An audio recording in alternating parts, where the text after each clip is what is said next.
यदि जल को मुट्ठी में कसकर बांधें, तो जल कैसे अपना मार्ग बनाकर निकल जाता है?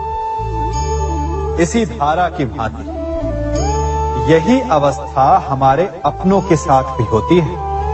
अधिकतर हम जिनसे प्रेम करते हैं, हम सदा उन्हें अपने समीप रखना चाहते हैं, स्वयं से दूर नहीं होने देना चाहते। चिंता करते हैं, भय खाते हैं कि कहीं उनके साथ या उनसे कुछ बुरा घटित ना हो जाए, और ऐसे में हमारे अपने ही हमसे दूर हो जाते हैं, ठीक मुट्ठी में बंधे जल की भांति। इसलिए जिनसे आप प्रेम करते हैं, उन्हें स्वतंत्र कर दीजिए, उनकी सोच को स्वतंत्र बनने दीजिए, उन्हें अपने मार्ग स्वयं ढूंढने दीजिए, क्योंकि आप सदा उनके साथ उन्हें मार्ग दिखाने के लिए नहीं रहने वाले। इसलिए अपनों के साथ अवश्य रहें, परंतु उन्हें बांधे नहीं। जन्म के पश्चात बालक जब पहली बार अपने नेत्र खोलता है, तो उसका मन उत्सुकता से भरा होता है कि ये संसार क्या है, उसे क्या दिख रहा है। ये उसके जीवन का नया आरंभ होता है। परंतु जैसे हम धीरे धीरे बड़े होने लगते हैं, अनुभव अर्जित करते हैं, हमारे मन की उत्सुकता, हमारे जीवन का चाव होने लगता है। तनिक सोचिए, जब हम सुबह सोकर जगते हैं, अपनी आंखें खोलते हैं, तो उसे ही हम अपने जीवन का प्रारंभ समझ ले, तो सुबह से लेकर संध्या तक के समय को ही अपने जीवन जीने का समय समझ ले, तो कितनी स्फूर्ति आ जाएगी आप, कितने काम कर पाएंगे आप, कितने लक्ष्य अर्जित कर पाएंगे। पलों से मिलकर घड़ी बनती, घड़ी से मिलकर प्रहर, प्रहर से मिलकर दिन बनते हैं, और दिनों से माह और वर्ष। यदि आप अपना हर पल, हर प्रहर विश्वास से जिए, हर दिन उत्साह से जिए, तो आपका संपूर्ण जीवन सार्थक हो सकता है। सभी अपने जीवन में कोई ना कोई कार्य करते हैं। कार्य करते हैं तो थकान की अनुभूति होती है, और यदि थकान ना उतरे तो कार्य करने का मन नहीं करता। हम आशा करते हैं कि कदाचित एक दिन में 24 के स्थान पर 26 घंटे होते, तो आराम करने के लिए हमें और अधिक समय मिल जाता। हमें ऐसा अनुभव होता है कि हम बहुत अधिक कार्य कर रहे हैं, है ना? परंतु क्या आपने कभी सोचा कि जो लोग संसार में सफल हैं, उनके पास भी सफल होने के लिए दिन में केवल 24 घंटे थे, तो फिर वो सफल क्यों है? इसका एक छोटा सा रहस्य है। वो कार्य चुनते हैं जो उन्हें प्रिय है, जिसे करने में उन्हें आनंद आता है। उन्हें लगता ही नहीं कि वो कार्य कर रहे हैं, उन्हें लगता है कि वो प्रतिपल आनंद मना रहे। और जब आप आनंद मनाते हैं, तो थकान कैसी?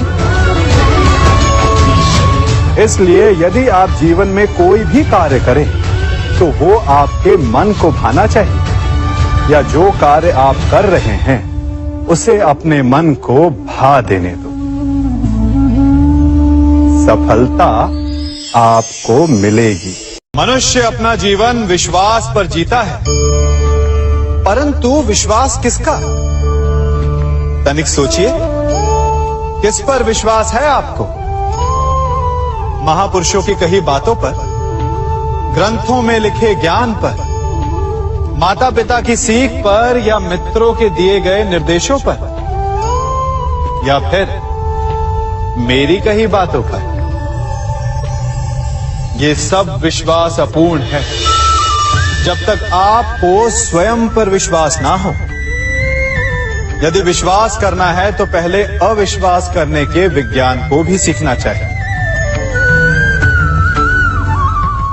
आप किसी की बातों पर विश्वास न करें, आप अपने मन से पूछें, अपनी अंतर आत्मा से प्रश्न करें, और जो उत्तर मिलेगा वही सबसे उचित होगा।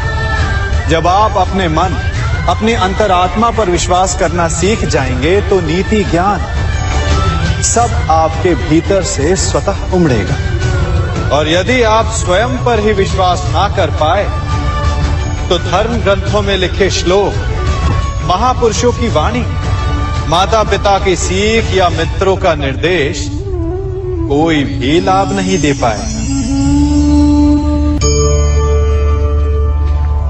एक पिता होने के नाते आप अपनी संतान के लिए क्या करते हैं? उसके लिए बहुत सारी सुविधाएं जुटाते, बहुत सारा धन कमाते है ना?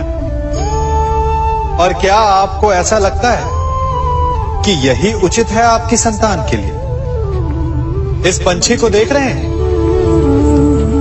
ये भी संतान को जन्म देता है, उन्हें पालता है, पोसता है, उड़ना सिखाता है और भोजन का प्रबंध भी करना सिखाता है।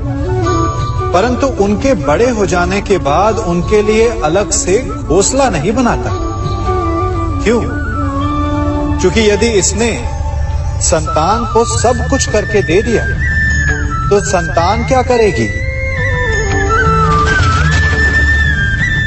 वो अपनी संतान को तब तक भोजन कराता है जब तक उसकी संतान स्वयं भोजन का प्रबंध करने में सक्षम नहीं हो जाता।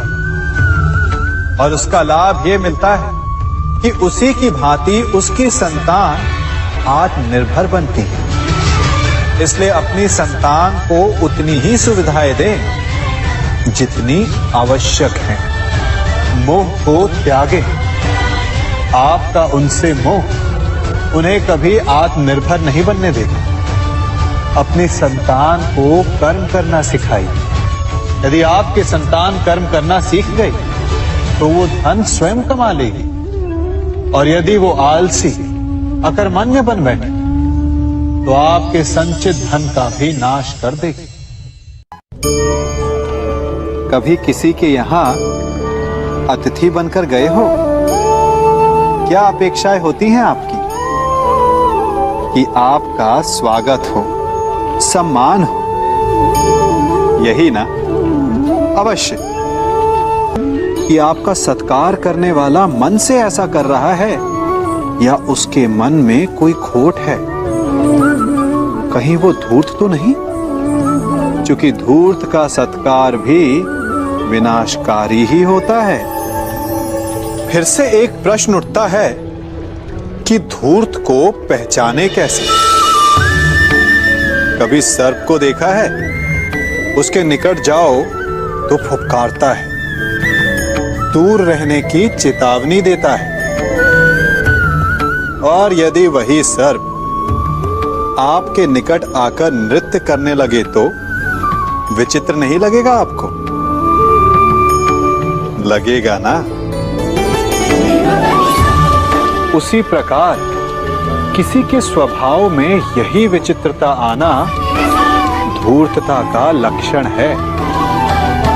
धूर्तता से आपको ठगने वालों का भी सबसे बड़ा लक्षण यही होता है कि वो आपसे अपने स्वभाव के विपरीत व्यवहार करते हैं। जो आपसे अधिक मीठी बातें करे और अत्यधिक विनय दिखाए तो उससे सावधान हो जाइए। क्योंकि मित्र दिखावा नहीं करते और अत्यधिक प्रेम का दिखावा करने वाले मित्र नहीं होते। अति विनयम धूर्तस्य लक्षणम।